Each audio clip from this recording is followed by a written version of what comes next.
नमस्कार बच्चों।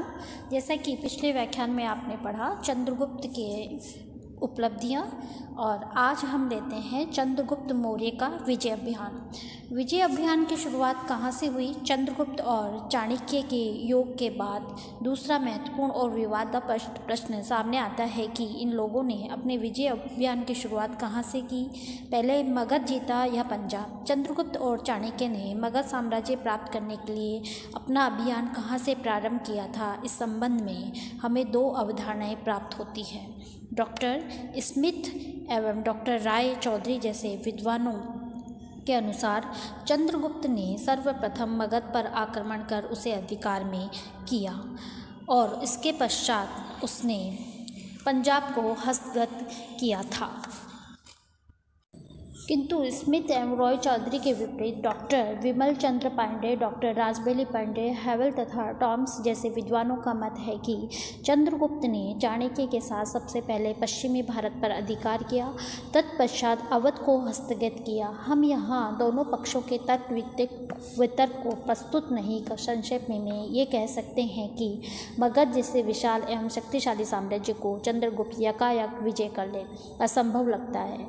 फिर बौद्ध ग्रंथ महावंश टीका में लिखा हुआ है कि चंद्रगुप्त ने एक ऐसा प्रथम प्रयास किया भी, किंतु उसमें पराजय हुई एवं अपनी जान बचाने के लिए गुप्त वेश में पंजाब की ओर भागना पड़ा।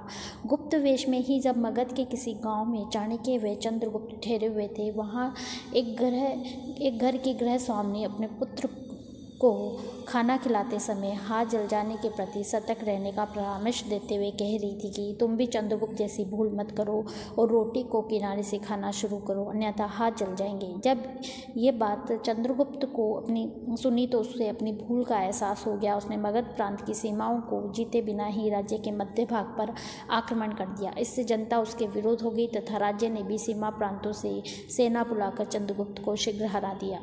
ये नसीहत चंद्रगुप्त के लिए प्रेरणा बनी और उसने पुनः नई सेना का संगठन कर पहले सीमा प्रांत को जीता, फिर मध्य भाग को और अंत में राजधानी पाटलिपुत्र को। इसी प्रकार का वर्णन जैन ग्रंथ परिष्ट प्रवन में है। मुद्रा राक्षस से भी ये संकेत मिलता है कि चंद्रगुप्त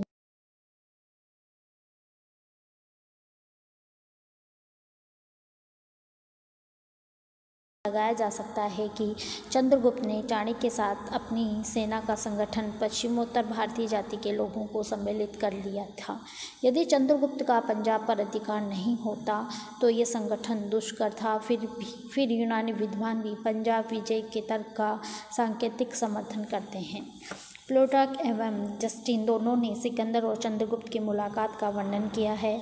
चंद्रगुप्त मगध विजय के लिए सिकंदर की सहायता चाहता था, किंतु उसकी धृष्टता के फलस्वरूप सिकंदर ने उसका वध करने की आज्ञा दी। चंद्रगुप्त ने भागकर अपने प्राण बचाए। जस्टिन ने आगे लिखा है कि इसके बाद उसने डाकुओं को झुंड एकत्रित किया और लोगों को विद्रोह के लिए भड़काने लगा। श्रीमती रिज डेविडेज ने इसको स्पष्ट करते हुए अपने ग्रंथ बुद्धिस्ट इंडिया पृष्ठ 267 पर लिखा है कि जिस सेना के बल पर चंद्रगुप्त ने नंद वंश के शासक धनानंद को परास्त किया था, उसका मूल आधार पंजाब से भर्ती किए गए सैनिकों पर था। अतः निष्कर्षतः चंद्रगुप्त ने मगध की विजय के पूर्व पंजाब एवं सिंध से अपना सैनिक अभियान आरंभ किया है, प्रामाणिक लगता है। अब हम इसकी विजय अभियानों के अंतर्गत पहले लेते हैं पश्चिमोत्तर भारत में यूनानियों के शासन का अंत। चंद्रगुप्त मौर्य की प्रथम उपलब्धि उसके द्वारा पश्चिमोत्तर भारत, पंजाब एवं सिंध के क्षेत्र में विदेशी यूनानियों के शासन का अंत था। पंजाब एवं सिंध विजय के लिए चंद्रगुप्त और चाणक्य के प्रयत्नों को निम्न चरणों में अध्ययन किया जा सकता है। पंजाब पर अधिकार करने के लिए यूनानियों का वहां निष्कासन आवश्यक था, क्योंकि सिकंदर की विजयों के परिणाम स्वरूप पंजाब एवं सिंध के एक बड़े भूभाग पर यूनानियों का अधिकार था। यूनानी भारत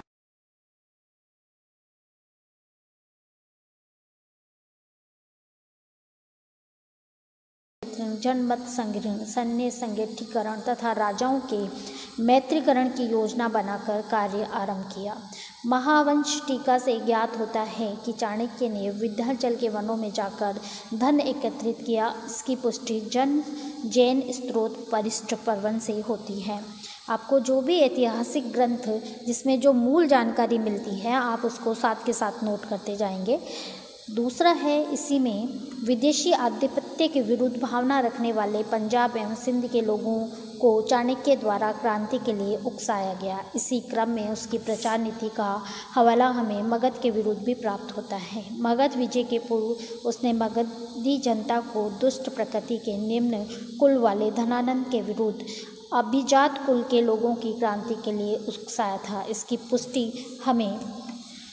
पुष्टि हमें जस्टिन एवं पुलाटक के कथनों से भी मिलती है। सिकंदर की मृत्यु के पश्चात चंद्रगुप्त ने यूनानी क्षत्रियों की हत्या कर भारत को प्रजातंत्र की बेड़ियों से मुक्त किया। Doctor R.K. मुखर्जी के अनुसार यूनानी भारत से स्वतः नहीं गए, अपितु एक क्रांति के कारण स्वतंत्रता के उस युद्ध के कारण जिसकी घोषणा उस युद्ध के नेता के रूप में चंद्रगुप्त ने की। इन्हें भारत से हटने पर विवश होना पड़ा।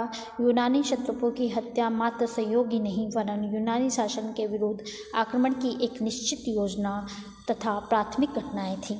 अब आता है कि तीसरा, चंद्रगुप्त ने अपनी सेना को स्थानीय निवासियों के बीच से एकीकृत किए सैनिकों तक सीमित ही नहीं रहा, बल्कि उसने अन्य राजाओं से मैत्री स्थापित कर अपनी शक्ति में वृद्धि की। मुद्रा राक्षस से ज्ञात होता है कि चाणक्य ने हिमालय के एक राज्य के पर्वत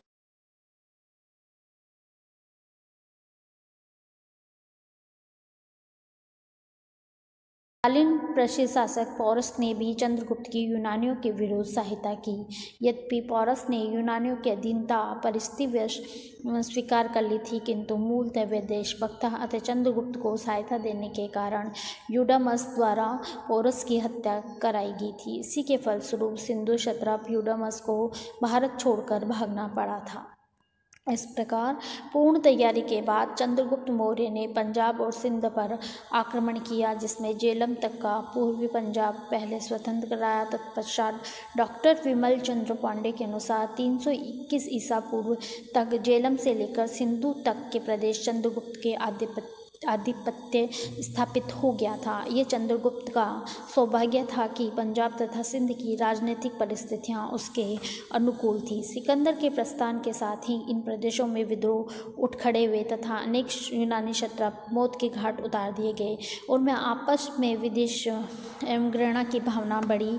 325 ईसा पूर्व के लगभग ऊपरी सिंधु घाटी के प्रमुख यूनानी क्षत्रप फिलिप द्वितीय की हत्या कर दी गई। 323 ईसा पूर्व सिकंदर की मृत्यु के पश्चात परिस्थितियां और बिगड़ गई तथा सिंध और पंजाब में सिकंदर द्वारा स्थापित प्रशासन का ढांचा ढहने लगा और इन प्रदेशों में चंद्रगुप्त की सफलता का संकेत इतिहासकार जस्टिन के इन शब्दों में करता है कि सिकंदर की मृत्यु के पश्चात भारत ने अपनी गर्दन से दास्ता का जुआ उतार फेंका तथा उसने गवर्नरों की हत्या कर दी।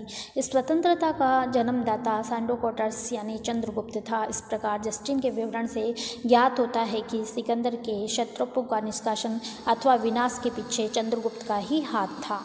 अब आता है कि नंद दूसरा, इस पहला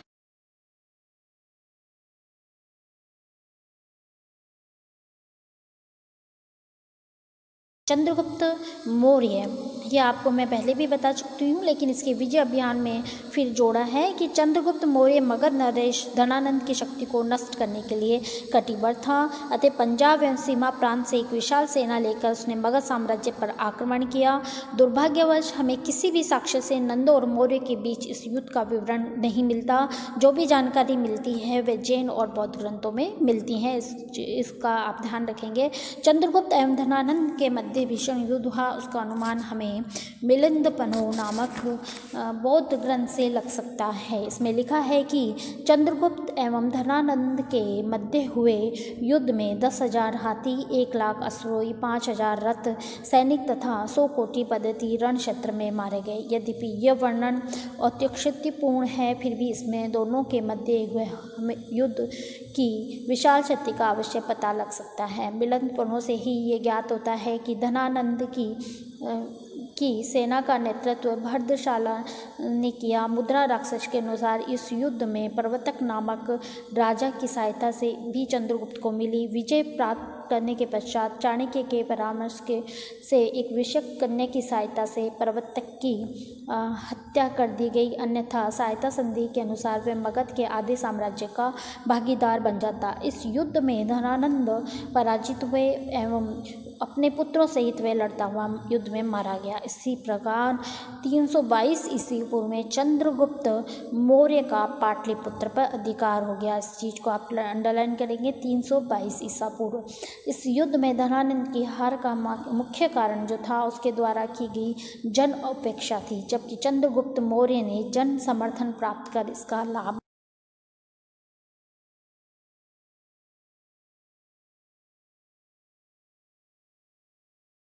सिकंदर की मृत्यु के पश्चात उसका विशाल साम्राज्य छिन्न भिन्न हो गया। यूनानी एशियाई प्रदेशों पर अपना प्रभुत्व रखने के लिए सिकंदर के 2 सेनानायक सेल्यूकस व एंटिगोनस के मध्य 305 ईसा पूर्व संघर्ष चलता रहा, जिसमें अंततः सेल्यूकस की विजय हुई। सीरिया में अपने को निकटतर महान विजेता घोषित करने के बाद उसने चंद्रगुप्त द्वारा अधिकृत यूनानी भारतीय प्रदेशों की ओर ध्यान दिया। इन प्रदेशों पर सिकंदर का उत्तराधिकारी होने के कारण वह अपना वैधानिक अधिकार मानता था। अतः सेल्यूकस ने एक विशाल सेना सहित भारत पर आक्रमण कर दिया। चंद्रगुप्त अपनी सूचनाओं के आधार पर भारतीय सेना सहित सिंधु नदी के तट पर पहले से ही उपस्थित था। इस युद्ध में सेल्यूकस की पराजय हुई तथा उसे चंद्रगुप्त के साथ एक संधि करनी पड़ी। इस संधि की मुख्य शर्तें इस प्रकार थी। पहला, सेल्यूकस ने चंद्रगुप्त को एरियन प्रदेश का विस्तृत भूभाग समर्पित कर दिया। इस प्रदेश में काबुल, कंधार, हेरात और मकरान, बलूचिस्तान सम्मिलित है। इसी प्रकार चंद्रगुप्त का साम्राज्य सेल्यूकस के आक्रमण से पूर्व सिंधु नदी तक सीमित था। इस संधि के परिणाम स्वरूप हिंदू कश तक विस्तृत हो गया। संधि की इस प्राप्ति पर टिप्पणी करते हुए वी. स्मिथ ने लिखा है, इस संधि के फलस्वरूप भारत के प्रथम सम्राट चंद्रगुप्त ने उसे वैज्ञानिक सीमा को प्राप्त कर लिया, जिसके लिए उसके ब्रिटिश उत्तराधिकारी व्यर्थ की आह भरते थे, जिसे 16वीं शताब्दी तथा 17वीं शताब्दी के मुगल सम्राट भी पूर्णतः प्राप्त करने में असफल रहे। दूसरी जो शर्त थी उसके अनुसार सेल्यूकस ने अपनी पुत्री हेलन का विवाह चंद्रगुप्त से कर दिया, जिससे भारतीय और यूनानी वैवाहिक संबंध स्थापित हुए। तीसरा, चंद्रगुप्त ने सेल्यूकस को 500 हाथी उपहार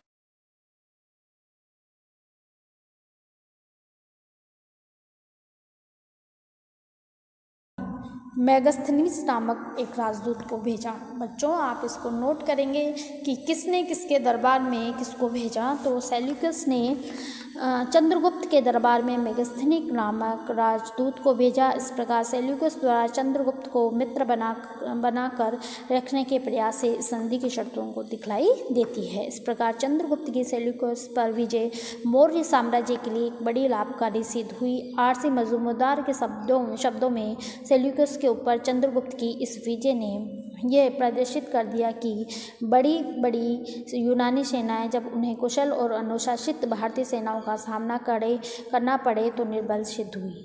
अब है नेक्स्ट है पश्चिमी भारत की विजय। शक महास्त्रप और रुद्रदमन के गिराना अभिलेख 150 ईसा से इस बात की सूचना मिलती है कि चंद्रगुप्त मौर्य ने पश्चिम भारत के सौराष्ट्र तक के प्रदेश को जीतकर अपने प्रत्यक्ष शासन के अंतर्गत कर लिया। इस अभिलेख से ज्ञात होता है कि इस प्रदेश में पुष्यगुप्त वैश्य चंद्रगुप्त का राज्यपाल राष्ट्रीय था। उसने वहाँ सुदर्शन नामक झील का निर्माण करवाया। इसको आप अंडरलाइन करेंगे और उसको नोट करेंगे। ये 1 नंबर के प्रश्न और आगे भी आपके कंपटीशन एग्जाम में आता है कि सुदर्शन सुदर्शन झील का निर्माण किसने कराया? तो चंद्रगुप्त का राज्यपाल राष्ट्र था और उस पुष्यगुप्त वैश्य सुदर्शन झील का निर्माण करता, किसके नेतृत्व में? चंद्रगुप्त मौर्य। सौराष्ट्र प्रांत के दक्षिण में सोपार महाराष्ट्र नामक स्थान से चंद्रगुप्त के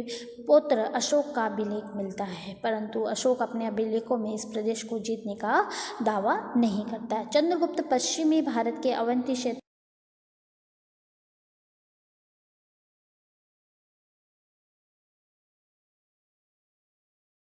दक्षिण भारत की विजय। तो पुलाटक जो था उसके अनुसार चंद्रगुप्त ने 6 लाख सेना के साथ संपूर्ण भारत को रोन डाला और अधिकृत किया। दक्षिण भारत पर चंद्रगुप्त की विजय पर प्रकाश डालने वाले अनेक साक्ष्य हैं। उसमें पहला है अशोक के लेख। दक्षिण भारत के सिद्धपुरी, ब्रह्मगिरी, जटिक, रामेश्वर, गोविंद मठ, पालिके, गुंडू, मास्की तथा गुट्टी आंध्र प्रदेश से अशोक के लेख मिले हैं। अशोक के 13वां शिलालेख से स्पष्ट है कि उसकी ने दक्षिण भारत की विजय नहीं की थी, मात्र कलिंग ही विजय थी। कुछ विद्वानों के अनुसार बिंदुसार को ये श्रेय दिया जाता है। वस्तुतः चंद्रगुप्त को ही ये श्रेय देना उचित है। फिर है इसकी विजय अभियान जो दक्षिण का वो करती है वो जैन अभिलेख है। तो दक्षिण भारत के स्वर्ण गोला से प्राप्त एक लेख में भद्रभाव एवं चंद्रगुप्त का उल्लेख है। इसके अतिरिक्त 1162 ईस्वी एवं 1432 ईस्वी के 2 अभिलेख प्राप्त हुए हैं, जिनमें भद्रभाव एवं उनके शिष्य चंद्रगुप्त का वर्णन है, जिसकी तपस्या की ख्याति चतुर्दिक फैली गई है। तो यहाँ चंद्रगिरी की चोटी पर भद्रभाव एवं चंद्रगुप्त के पद चिन्हों का उल्लेख मिलता है। आगे हम लेते हैं इसमें जैन साहित्य। जैन ग्रंथों में हरिशरण कृत, व्रत कथा कोश, रत्नाधिकृत, भद्रभाव चरित्र तथा राजवेली कथाएं उल्लेखनीय हैं। इनके अनुसार बिहार में दुर्भिक्ष पड़ने पर भद्रभाव के साथ चंद्रगुप्त भी सिंहासन त्याग कर चला गया था। तमिल ग्रंथ अहनूर तथा पुरनानूर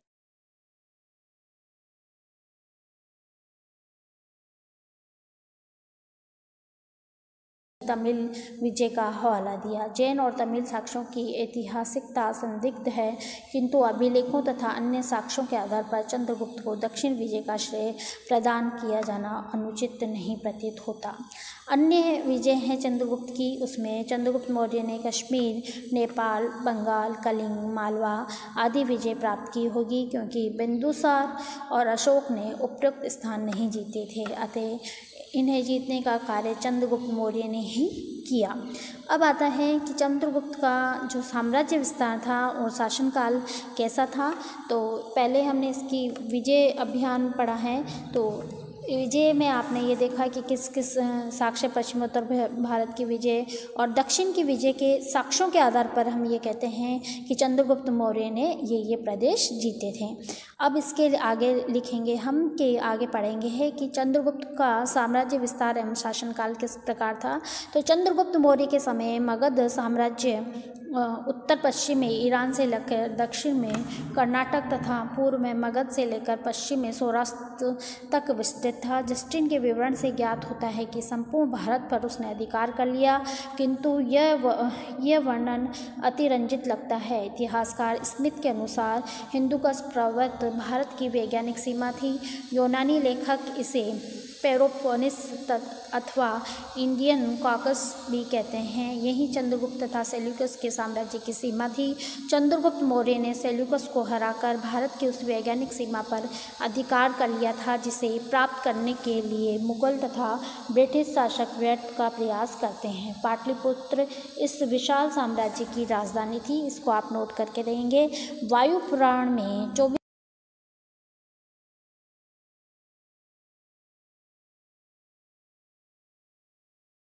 में प्राप्त 34 वर्ष का काल अधिक उचित है। अतः चंद्रगुप्त का शासनकाल 322 से 298 यानी 322 से 298 ईसा पूर्व मानना समाचीन प्रतीत होता है। तो ये उसके शासन प्रबंध का है। और उसके बाद है उसका धर्म, कि चंद्रगुप्त का धर्म क्या था, चंद्रगुप्त किस धर्म को मानता है। तो यहाँ पर हम देखते हैं कि बौद्ध ग्रंथों में जटिलिक संप्रदाय का उल्लेख भी हुआ है। उस पर महामंत्री चाणक्य का भी प्रभाव परिलक्षित था। तो कुछ के अनुसार वो ब्राह्मण धर्म का था, कोई कहता है कि वो बौद्ध धर्म पर उसने प्रतिबंध लगाए थे, तथा अर्थशास्त्र तथा बौद्ध ग्रंथों से इसका पता चलता है। किंतु चंद्रगुप्त जीवन के अंतिम चरण में जैन धर्मावलंबी हो गया, और इसका उल्लेख हमें जैन ग्रंथ ब्रजबाहु चरित्र, त्रिलोक प्रगति, आराधना, कथा कोश एवं पुष्य सर्व कथा कोश इसकी पुष्टि भी करता है। चंद्रगुप्त के जो अंतिम दिन थे, वो चंद्रगुप्त मौर्य के जीवन के अंतिम दिनों के बारे में मात्र जैन साहित्य ही प्रकाश डालता है। इसको अंडरलाइन करेंगे आप। इसके अनुसार चंद्रगुप्त के शासनकाल में अंत में पाटलिपुत्र में भयंकर अकाल पड़ा। ऐसे समय में जैन मुनि भद्रभाऊ ने अपने अनुयायियों के साथ दक्षिण की ओर प्रस्थान किया। चंद्रगुप्त मौर्य भी जैन धर्म स्वीकार कर चुका था और राज्य अपने पुत्र के पक्ष में त्याग कर भद्रभाऊ के साथ स्वर्ण बेल गोला का मैसूर में है अंतिम दिन व्यतीत किए, और उसकी मृत्यु 298 ईसा पूर्व में हो गई थी। तो आप इस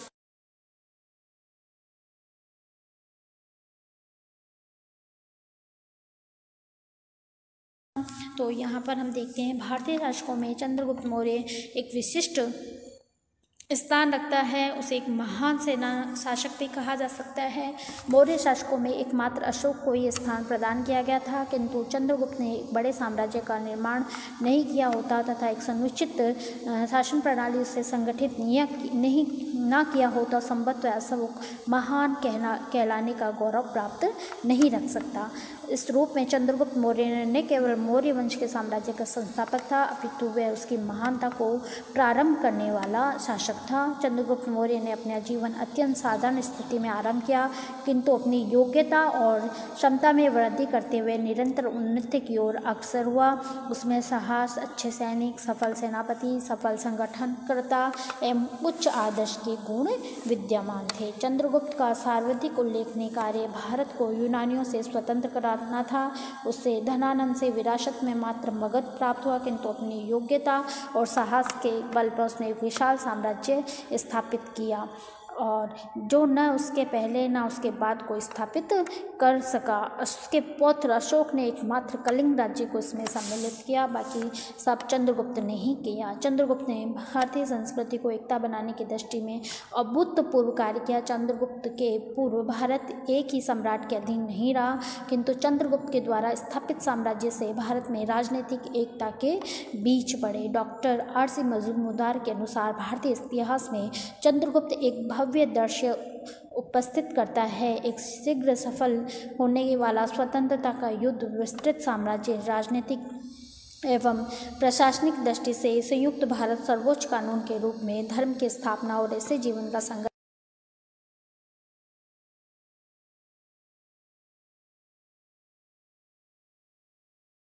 नष्ट होने वाली सांस्कृतिक एकता की भावना को उसने जन्म दिया।